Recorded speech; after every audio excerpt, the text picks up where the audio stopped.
Hello there. It is so good to be back filming. As many of you know, I took a week off of YouTube, went back to see my parents, and while I was gone, I was contemplating what video I wanted to share when I got back. And based off of a number of questions that I routinely get on my hair tutorial videos about different aspects of the blow drying process, I thought it would be good to share with you my top 3 tips for blow drying your hair. Now, these tips will work even if you have long hair, but these are especially great if you have short hair. These tips are going to help you get the most volume, help redirect cowlicks, and also lock in your style and shine, all with the use of your blow dryer. So if you're new here, hit that subscribe button, and now let's get started. As I begin, I'm going to use my normal styling products, and I'm putting in the Catwalk Root Boost today. I like to apply this in the areas where I want not only lift, but I have cowlicks, so that is at the crown of the hair, at the front of the hair, and then I just need a little extra lift and hold through the top of my hair. Then I'm going to add just basically 1 drop of the Stylish Sheer Remedy Liquid Satin Treatment. Because my hair is highly processed with bleach, this is just an important step to keep my hair healthy and my scalp healthy as well. So now on to blow drying. So if you are somebody who is using your blow dryer like this without any attachments, you can see that while it does move the hair around quickly and dry it, I really don't have a whole lot of control over how the finished style is going to end up. So my first tip is to use the airflow concentrator attachment. Mine came with 2 different sizes. I prefer the smaller of the 2. And what this does is it allows you to just dry smaller sections of your hair at a time. And you can also direct the air at the root and get the most benefit of volume and lift there at the root and throughout certain sections of your hair. Now, as you're going through those sections of your hair, we're going to go to my next tip, and that is to blow dry your hair for the first half of your blow drying time in the opposite direction that you eventually want it to go.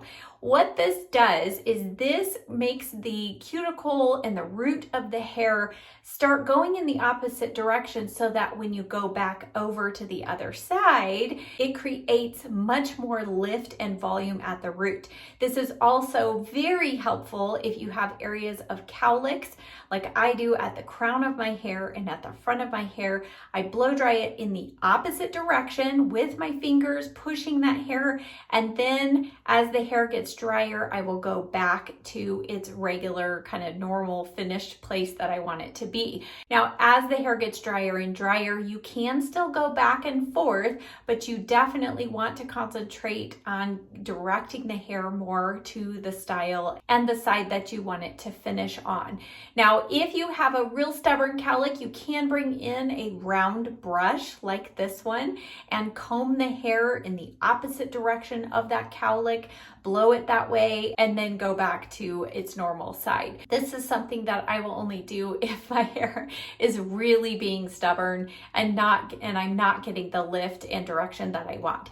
Now, my third and final and probably the most important tip, and the one that I get the most questions about, is after your hair is completely dry, you want to turn your blow dryer down to the lowest fan speed and the coolest setting you have. If you don't do this and you turn your blow dryer off, you can see as I am just merely combing my fingers through the hair, that hair is still warm. And so I am losing all that volume very quickly. And I'm also going to lose some of the direction that I really worked hard to get into my hair. However, if you turn your blow dryer back on and I reset with that volume and the heat, and then I go in with the cool setting and go through my whole hair, what this is doing is it's cooling off the hair and locking the style, locking in all of that volume we worked to get in there. And it is also sealing the cuticle of the hair, which helps promote a nice shiny finish to the hair when you're done. Now I'm just going to speed through the final process of styling my hair today. So I just went through with my flat iron in just my kind of usual spots where I wanted a little extra straightening. And then I went in with my favorite product, the Enjoy Dry Wax. worked this through the hair to piece it in different places and to kind of create the finished style that I want. And then I finished up with my favorite hairspray, which is the Aussie Instant Freeze hairspray. All right, here is our finished look. You can see I have lots of volume here at the crown. My cowlick has been corrected. My cowlick here in the front, all the hair is going the right direction. And I actually had so much volume today, I was having to kind of tame it down with the Enjoy Dry Wax. So yes, products do help, but hopefully after seeing today's video, you see also how important the blow drying process is and how much of a difference that can make in your overall styling, the volume, and even the shine. I did not go and add any shine spray today. So just by doing that cool setting on your blow dryer really does make a difference. Thank you as always so much for watching. I'll see you next time. Bye.